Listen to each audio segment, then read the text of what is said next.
समाजासाठी अण्णासाहेब पाटील महामंडळ अध्यक्ष महोदय, हे महामंडळ आपण दर सांगतोय नुसतं की मराठा समाजातील तरुणांना आपण बेरोजगार तरुणांना मदत करण्यासाठी ते स्वतःच्या पायावर उभा राहावे यासाठी आपण त्या महामंडळामार्फत कर्ज देतोय, व्याज परतावा देतो, कर्ज देत नाही व्याज परतावा देतोय। पण अध्यक्ष महोदय, ही त्या महामंडळाचं पोर्टल मागच्या 9 ऑक्टोबर पासून 1 डिसेंबर पर्यंत बंद होतं। कशासाठी? अपडेशनसाठी। म्हणजे चालू केलं, नंतर काय झालं अध्यक्ष महोदय, महामंडळानं ही योजना कोणासाठी आहे? ही बेरोजगार तरुणांसाठी योजना आहे। परंतु महामंडळातल्या काही अधिकाऱ्यांनी कर्ज कोण देतं? बँक देते, पण यांनी उत्पन्नाची मर्यादा नाही, उत्पन्नाची अट टाकली। शेलार साहेब, तुम्ही माझी विनंती आहे एक ऐकून घ्या। उत्पन्नाची अट टाकली बेरोजगारांना। जर तुम्हाला 20 लाख रुपये कर्ज पाहिजे असेल तर तुमचं कुटुंबाचं उत्पन्न 8 लाख रुपये पाहिजे।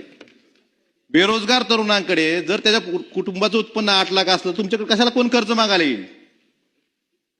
म्हणजे उत्पन्नाची अट टाकून, आणि कोणी टाकली? महामंडळाने। अटी कोणी कर्ज कोण देते? बँका देतात।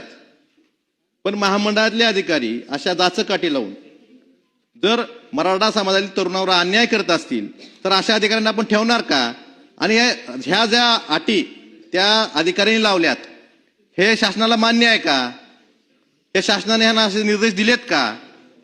जर असं कोण जाचकाठी लावून आधी रोज 400 एलवाय निघायचे, आज दिवसाला 50 एलवाय सुद्धा निघत नाहीत। उत्पन्न जर कुणाचंही कुटुंबाचं असलं, 5 एकरचा एखादा शेतकरी असेल, शेतकरी कुटुंबाचं उत्पन्न 8 लाख रुपये कसं होऊ शकतं हे सांगावं सरकारनं समजून। सोयाबीनचा शेतकरी असेल, ऊसाचा शेतकरी असेल तर 8 लाख रुपये उत्पन्न कसं होऊ शकतं? उत्पन्नाची अट असते का एलवायला कुठं?